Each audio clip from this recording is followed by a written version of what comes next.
Kinnikinnick est une courte pièce éducative qui vise à instruire ceux qui la regardent. Mandatée par la Commission sur les relations découlant des traités du Manitoba, elle a été créée par le dramaturge Ian Ross, lauréat du gouverneur général, afin d'éduquer et de faire partager les expériences liées aux traités et aux relations dans le cadre d'un traité. L'histoire et les problèmes rencontrés sont abordés par 3 personnages principaux qui servent de guides. Écrit pour un auditoire de tout âge, principalement les jeunes, Kinnikinnick est un outil qui aide à explorer tous les thèmes autour des traités. Conçu pour être joué aussi bien par de jeunes acteurs sans grande expérience que des professionnels, Kinnikinnick, par son caractère adaptable, peut toucher autant de gens que possible. Enfin, le message de Kinnikinnick est tout simple. Nous sommes tous visés par les traités!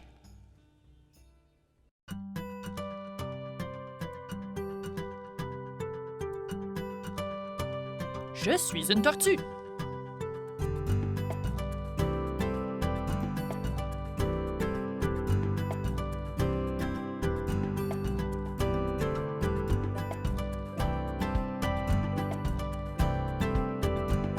Je suis un loup! Aouh!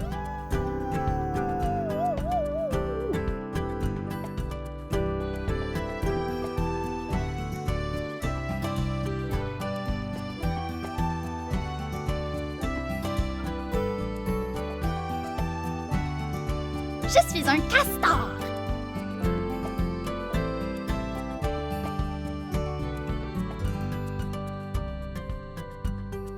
Aujourd'hui, nous allons partager avec vous Un peu de notre passé. présent et avenir. Nous parlerons d'histoire. N'oublie pas les petites histoires. Hey, c'est moi qui devais dire ça. Du calme. Relax, relax. Ça va, hein? Quel casse-pied tu fais? On ferait mieux de commencer.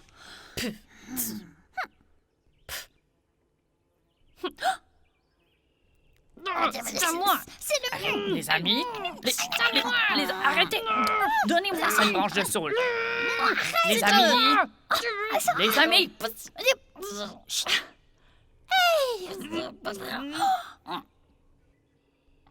Rends-la-moi, c'est à moi. C'est à moi. C'est à moi. Silence. Silence. Voilà ce qui est mieux. Asseyez-vous et écoutez. Vous savez au moins pourquoi vous vous disputez? Pour un bâton. Un bâton? C'est une branche. Comme les affaires autochtones? Quoi? C'est une branche du gouvernement, non? C'est ce que tu veux dire? Non, une branche. Comme un bâton. Ça fait partie d'un saule. Je vais vous raconter une histoire sur ce que représente ce saule. Il y a longtemps, pas loin d'où l'on se tient aujourd'hui, vivaient des millions de bisons. Les bisons étaient très importants. Ils procuraient de la nourriture, un abri et même une certaine sécurité. Tant qu'il y avait des bisons, les hommes qui dépendaient d'eux pouvaient survivre. Attends un peu, de quelle période on parle, là? Pourquoi as-tu besoin de savoir de quelle période on parle? C'était très différent à l'époque par rapport à aujourd'hui, non? C'est vrai. On ne parlait pas de réchauffement de la planète. Ni d'iPod, ni d'iPhone, ni d'iTunes. Macintosh! Les hommes savaient déjà ce qu'étaient les Macintosh, les pommes existaient déjà. Je parlais d'ordinateur. Oui, les choses étaient bien différentes, surtout pour les ancêtres des personnes présentes ici. Il n'y avait pas de téléphone, ni de voiture, rien de tout ça. Pas de voiture? Comment se rendait-il à l'épicerie?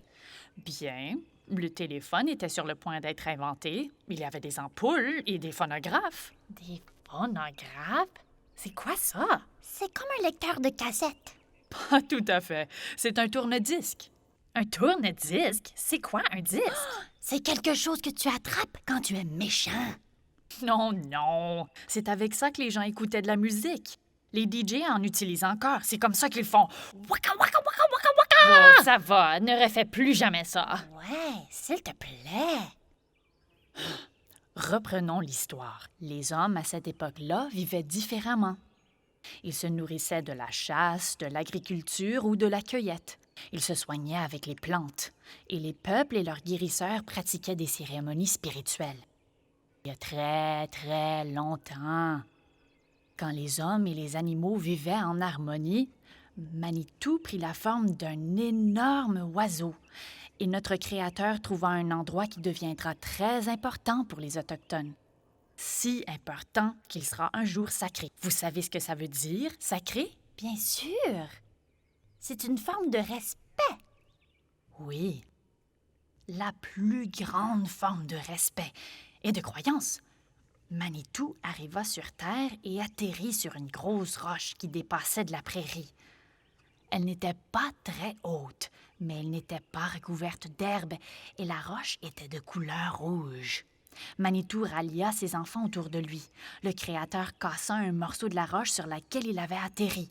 Il le travailla, le tailla et en fit un calumet qu'il fuma.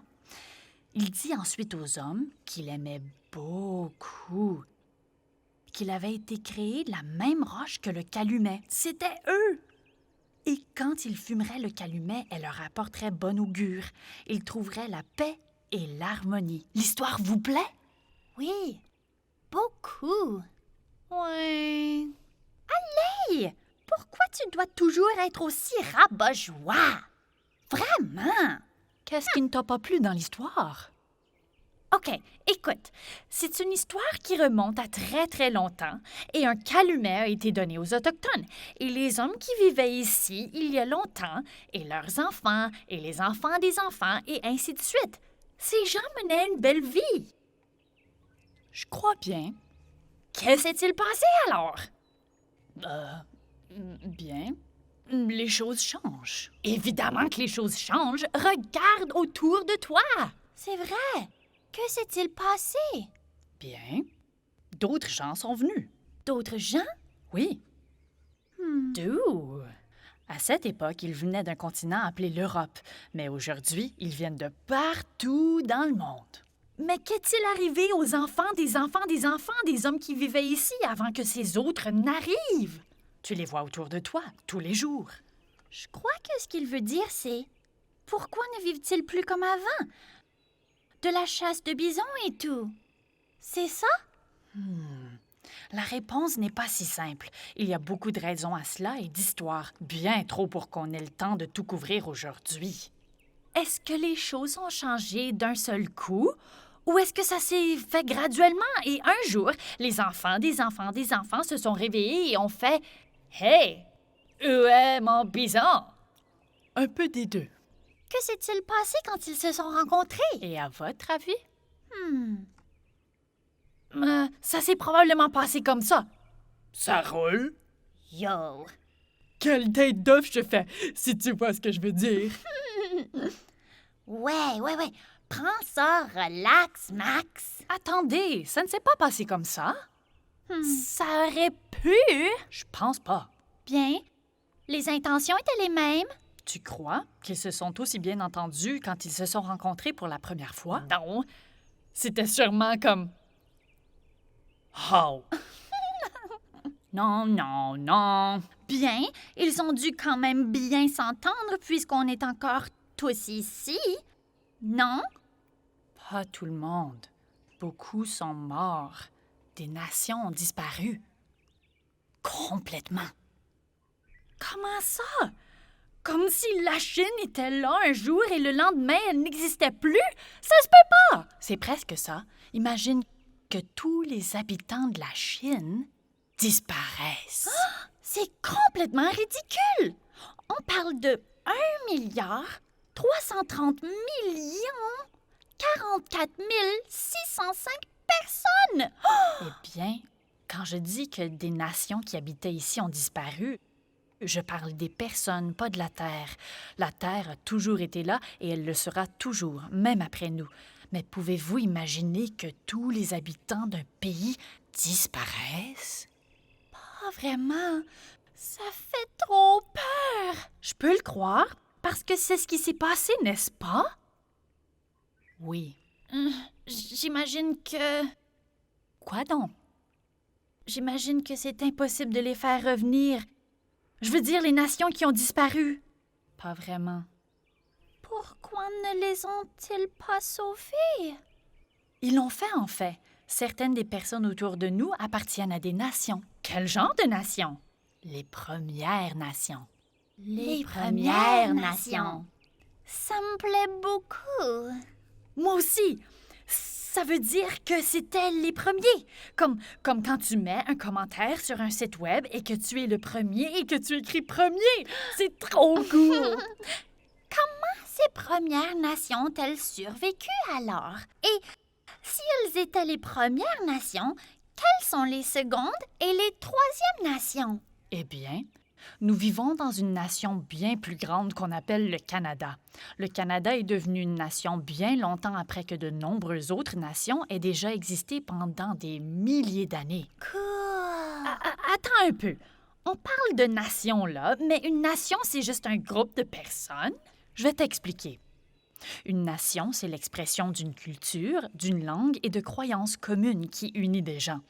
Je connais un endroit, pas très loin d'ici, où les hommes des autres nations et ceux des Premières Nations se sont rencontrés pour la première fois. Cool! C'était comment? Tout ce qu'on peut faire, c'est imaginer. Tous ceux qui y étaient sont morts. Il n'y a pas si longtemps. Dans l'absolu, non. Mais c'était il y a assez longtemps pour que les hommes qui y étaient ne soient plus là aujourd'hui. Alors, comment peut-on être sûr que ça s'est vraiment passé?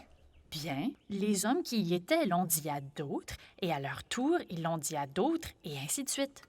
Oui, j'en ai entendu parler. C'est l'hygiène buccale. Je crois que tu veux dire la tradition orale. Non, ça c'est quand tu te brosses les dents et tout. Moi, je veux dire, c'est quand quelqu'un raconte une histoire et qu'il continue à la raconter. Tu es un peu confus. Mais ce n'est pas grave. Quand ces groupes de personnes se sont rencontrés pour la première fois, ils étaient confus aussi.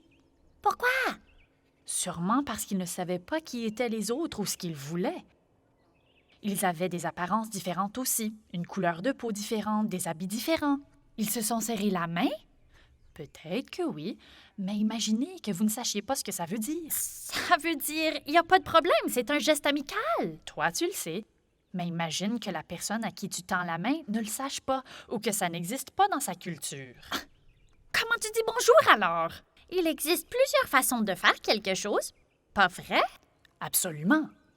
Comment conclus-tu un marché alors? Il existe plein de façons de le faire aussi. Par exemple, tu peux utiliser des mots. Comme « Je te promets que si tu me rends ma branche, tu pourras jouer avec plus tard. » Non, je ne te crois pas. C'est mon bâton.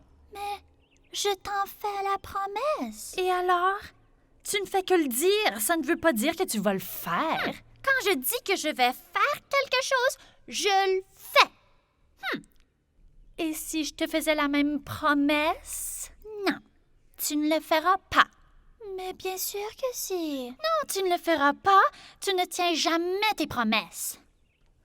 Utiliser des mots ne semble pas très bien marcher. Ça peut dépendre de ta culture. Pour le peuple de Première Nation, il suffisait parfois de le dire. C'était suffisant. D'accord, mais si tu voulais être vraiment sûr que la personne tiendrait sa promesse, il y a d'autres façons de le faire aussi. Parfois, ils se mariaient. C'est un peu extrême. Je n'ai pas envie d'épouser toutes les personnes avec qui je passe un accord. On n'arrêterait pas de se marier. Et je ne veux pas marier quelqu'un que je n'aime pas. Attends un peu. Ça arrive à tous les jours, non? Tu commences à voir que ce n'est pas facile pour tout le monde de tenir une promesse. Les gens devraient faire ce qu'ils ont convenu de faire. Oui, et il n'y aurait plus de problème dans le monde. Hélas, les gens ne font pas toujours ce qu'ils disent qu'ils vont faire ou ce qu'ils ont convenu de faire. Hey, je sais. Oui. Et si on l'écrivait? Et si, disons, j'acceptais de la laisser utiliser le bâton pour une période convenue d'un commun accord, en vertu de certaines clauses et sections du dit accord, qui lui autoriseraient à utiliser le bâton de façon raisonnable, mais seulement selon des conditions convenues ensemble et seulement pour une période de temps définie et estimée raisonnable par les signataires, etc., etc. Je pourrais le rédiger et tu n'auras qu'à le signer. Attends! Qu'est-ce qu'elle vient de dire? L'écrire est une façon de s'assurer d'un accord, mais tu vois que là aussi, il peut y avoir un problème, non? Où est le problème? C'est très clair pour moi, hein? Mais pas pour moi. On n'arrive à rien! J'ai l'impression de parler à un mur. On tourne en rond. Ben, tu pourrais aussi utiliser un langage que je peux comprendre. Écoute, c'est vraiment très simple. Qu'est-ce que tu ne comprends pas? Peut-être si je parlais plus lentement. Je ne suis pas stupide. Et si on se mettait d'accord pour partager le saule? Ça ne me suffit pas. Pourquoi pas? J'ai besoin d'une assurance, d'une garantie en quelque sorte. D'accord. Super! Je vais rédiger l'accord et tu pourras le signer. Pourquoi tu dis je? On devrait le faire ensemble. C'est bon, d'accord. C'est bien. Vous réglez vos problèmes. Peut-être, mais c'est épuisant. Ouais. Pourquoi c'est si difficile? Est-ce que c'était aussi difficile pour les Premières Nations et les Européens? Ouais. Qu'est-ce qui est arrivé entre eux de toute façon? Comment ont-ils fait pour s'en sortir? C'est vrai. Qu'ont-ils fait? Ils sont parvenus à un accord. Un traité. C'est quoi? Voyons. C'est un accord. Je le sais, ça. Ils viennent nous le dire. Mais quel genre d'accord? Bonne question. Un traité, c'est un accord ou un contrat qui a été négocié entre des nations souveraines, des pays ou des partis. Que veut dire souverain déjà? Indépendant. Il y a quelque chose que je ne comprends pas ici. Quoi donc? Un traité ne devrait-il pas être juste pour les deux parties? C'est ce qu'on souhaite. Mais ce n'est pas ce qui est arrivé ici. Ah, vraiment? C'est trop injuste. Hey, la vie est injuste, n'est-ce pas? C'est ce que tout le monde n'arrête pas de dire. La vie est injuste. Peut-être que tu ne devrais pas voir les choses comme ça. Et si on passe un accord, mais qu'elle pense que ça veut dire une chose et que moi, je pense que ça veut dire autre chose? As-tu un exemple? Eh bien, imagine que j'ai de la famille qui m'appelle et qui me dit « Est-ce qu'on peut rester chez toi quelque temps? » Je leur dis « Mais bien sûr! » Moi, dans ma tête, c'est « OK, ils vont venir et rester quelques jours, ce qui me gêne pas. » Mais il reste 2 mois. Quand on ne parle pas la même langue ou qu'on ne voit pas les choses de la même façon, c'est difficile de savoir ce dont chacun a besoin. Ça a dû être très difficile pour eux. Qui les a aidés à tout comprendre? Les Premières Nations croient que Manitou les a guidés pour les traiter. Manitou? Comme Dieu? Oh, cool! Je peux avoir mon bâton maintenant, s'il te plaît? Hey, c'est ma branche! Peut-être, mais la vie est injuste. Et je viens de comprendre quelque chose. Même si je conclus un traité avec toi à propos du bâton, je n'ai pas besoin de respecter ce que j'ai convenu. Pas vrai? Tu peux faire ce que tu veux, mais est-ce que c'est une bonne façon d'agir? Pense pas. Non, ça ne l'est pas. Oh, c'est vraiment très frustrant. Je veux vraiment ce bâton. Mais moi aussi. On ne peut pas l'avoir tous les deux. Vous pourriez si vous le partagiez. C'est ce que j'ai dit au début. Partage-le avec moi. Je ne veux pas le partager. On n'arrivera jamais à rien. Et personne ne l'aura. Aide-nous ici. Il n'y a qu'une chose à faire ici. C'est quoi? Dis-le-nous. C'est radical. Oh, c'est bon. J'aime ça quand c'est radical. On m'a même surnommé radical. Ça demandera des efforts. Ça va. On peut travailler dur. Vous pourriez même mourir. Oh! Vraiment? Non, pas vraiment. Ah, c'est quoi? Que devons-nous faire? Il faut que vous changiez la façon dont vous vous percevez. Hein? Comment on fait ça? Reprenons un peu d'histoire. Ah, pas encore. Patience. Vous vous souvenez de notre saule? C'est difficile à oublier. Pourquoi tiens-tu tant à la voir? Tu sais quoi? Quoi? C'est une bonne question. Ouais. Je ne sais pas. Moi non plus. Oh, peut-être parce qu'elle le voulait tant. Parfois, les gens vont tout faire pour avoir quelque chose et ils oublient pourquoi ils le voulaient au départ. ou ils oublient comment partager. Ce saule, il pourrait servir de médicament. Vous vous souvenez de l'histoire du calumet? Oui? Que Manitou a dit que les Premières Nations avaient été créées de la même façon que le calumet? Oui. À quoi sert le calumet? À fumer?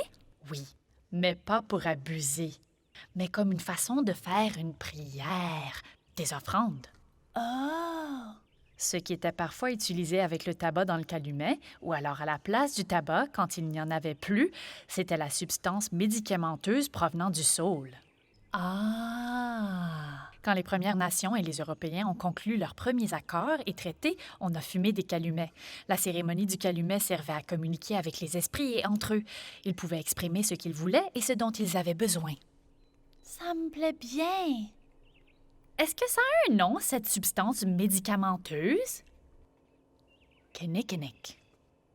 Kenekenek. Je vais vous dire quelque chose à propos de ce mot. Quand on l'écrit dans notre langue, c'est ce qu'on appelle un palindrome. Un palin quoi? Un palindrome. Je sais ce que c'est. C'est un mot qui s'écrit de la même façon à l'endroit et à l'envers. C'est ça? Oui, si vous le lisez, c'est le même mot dans les deux sens. Comme Abba. Oui, Ou kayak. ça peut être des phrases aussi. Hey, ça va la vache. À l'aval, elle l'avala. C'est sec. OK, c'est cool. Ces mots font une boucle. Ils tournent sur eux-mêmes. Mais retournons à ce kenekenek. Comme je le disais, on le fumait avec le calumet et il nous aidait à communiquer. Quand les traités ont été conclus entre les Premières Nations et les Européens, le calumet était là ainsi que cette plante médicinale. Alors, pourquoi tout ne s'est pas toujours si bien passé avec les traités? Si tout le monde s'entendait bien, on n'aurait pas besoin de traités. Je croyais que tu avais dit qu'il fallait se percevoir différemment pour que ça marche. C'est vrai? Bien, comment est-ce que je fais pour me percevoir différemment? Ce n'est pas juste toi, c'est tous ceux qui concluent les traités et ceux qui les créent. Les enfants des enfants des enfants! Et même ceux qui ne sont pas les enfants des enfants, mais ceux qui sont venus vivre dans la nation qui a été créée. Kenekenek est maintenant un mot courant, mais à l'origine, c'est un mot qui vient d'une langue des Premières Nations. Qu'est-ce que ça veut dire? Ce qui est mélangé. Ce qui est mélangé. Parce qu'on le mélangeait avec le tabac? Oui. Mais c'est aussi une leçon pour nous aujourd'hui. Tous ceux qui parcourent cette partie de la Terre qu'on appelle le Canada sont mélangés ensemble. Venant de différents pays! Parlant différentes langues. Et ayant différentes cultures. Mais nous sommes tous dépendants des traités qui ont été conclus. Nous tous? Oui. Nous sommes tous visés par les traités. Mais si quelqu'un ne voyait pas les choses comme ça, c'est là qu'il faut commencer à se percevoir différemment. Ça peut être difficile pour certains. C'est possible, mais tout ce qui est difficile vaut le coup. Tu crois que si les gens se perçoivent différemment, les choses vont commencer à changer? Qu'est-ce que vous en pensez?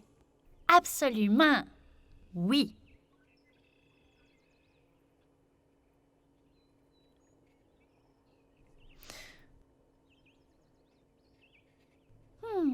Elle peut l'avoir. Non. C'est bon. Non! Vraiment? Non. Je t'assure, c'est bon. J'insiste. Prends-le. Non. Prends-le. Partageons-le. Bonne idée. C'est comme le Canada. Qu'est-ce qui est comme le Canada? Ce qu'elle vient de dire. Une bonne idée? Exactement. Oh.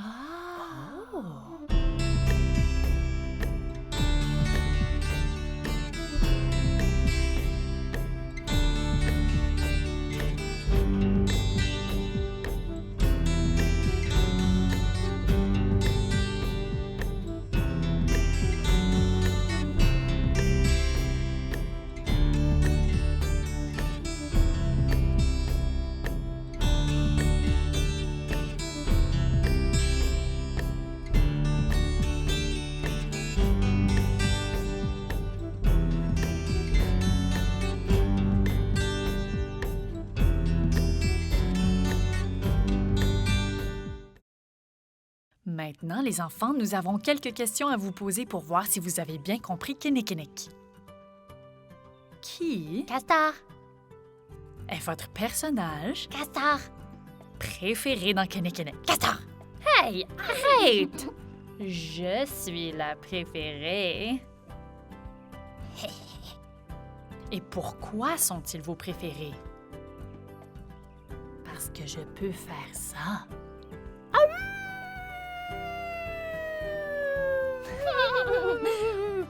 Oui, mais est-ce que tu peux faire ça?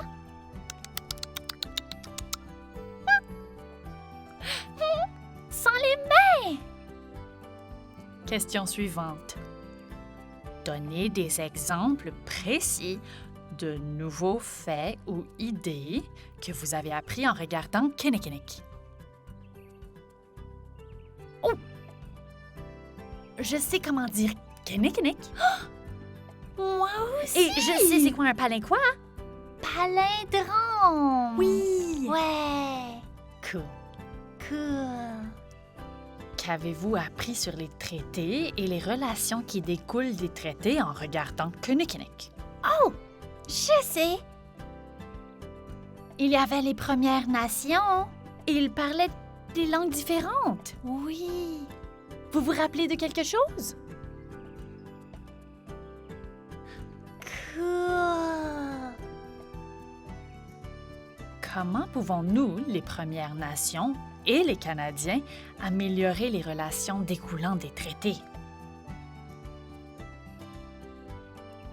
Oh, on pourrait se voir de façon différente! Oui, oui, oui, je l'ai dit en premier. Je m'en souviens bien. Moi... Non, c'est moi. Et vous, qu'en pensez-vous?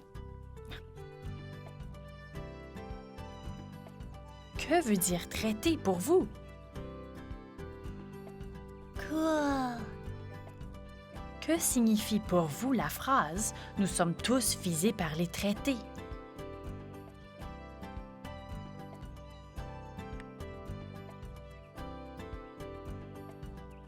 Merci les enfants d'avoir suivi Kinnikinnick. À la prochaine! Au revoir!